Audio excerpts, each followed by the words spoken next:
your track, because we all work different ways. You know, and I think that's the danger of this software, where they believe it can be mastered for you. I don't believe it can, and when I put these presets on tracks before, it just makes the track sound awful. A mastering guy will instantly hear where the track needs a little bit of detail, where it needs boosting, where it needs a little bit of cutting. And the danger is, when you've been working on a track so long, your ears get used to it, and you start to think that stuff is good when it's not. So you just get used to it sounding that way. But going to an individual person with fresh ears, with fresh ring, instantly everything will jump out to him, and he'll say, right, this needs doing, you know, and he'll tidy the track up.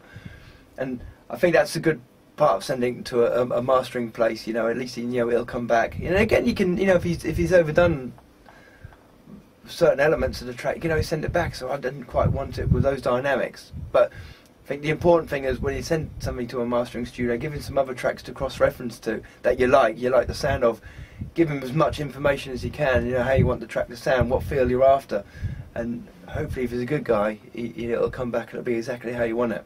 I think another mistake people make is, I'm going to blame Mr. Digital Blonde for this, because he's going to kill me watching it, but I used to do it for many years, not realise. You think, if a sound doesn't work, turn it up. It's always a thing in your head, turn it up. You know, if it's not sitting in, turn the sound up, which is completely wrong. What you end up with is a track, all the channels are peaking out in the red. If it's going in red, it means it's starting to distort. It's peaking at its top range of the volume range. So you're going to start doing damage to the sound. So it's important, like in this track, if I play it, you know what? All the levels are low, nothing's peaking, nothing's going in the red. Keep your master out of the red as well. You'll see everything. Here's the master at the end there. Everything's at a good level.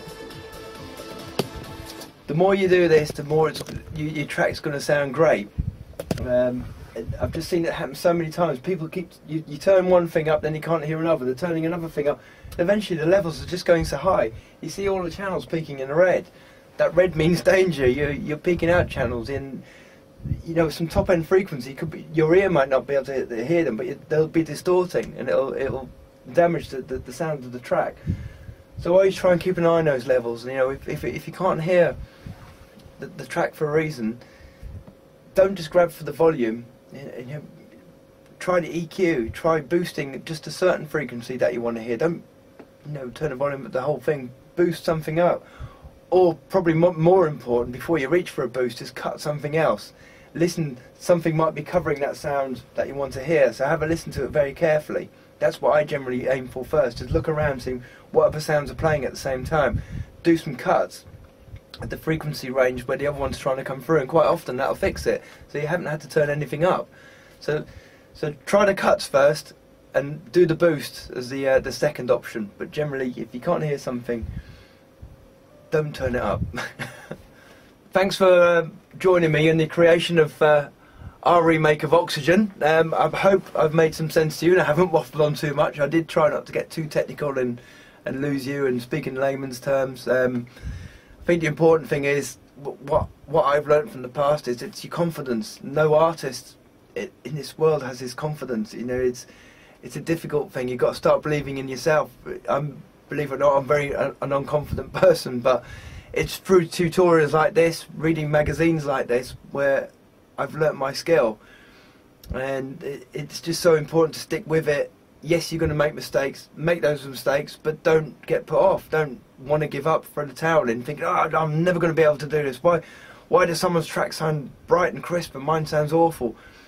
But it's a learning process, and it takes time, so go with it, don't give up.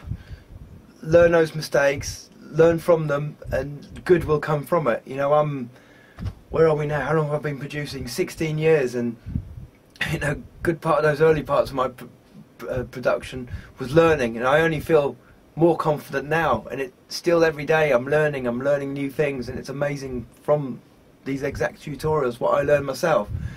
So yeah, it's important. Hopefully you've learned a lot from this, and you know, keep rewinding, keep going back through it, and practice and practice. But it will get you will get it. The penny will drop, and it's a wonderful feeling when that penny drops. Each and every stage, you know, even a silly little thing like making the kick and the bass to sit together, how to make a sound properly on a synthesizer. It's such a wonderful feeling at the other side.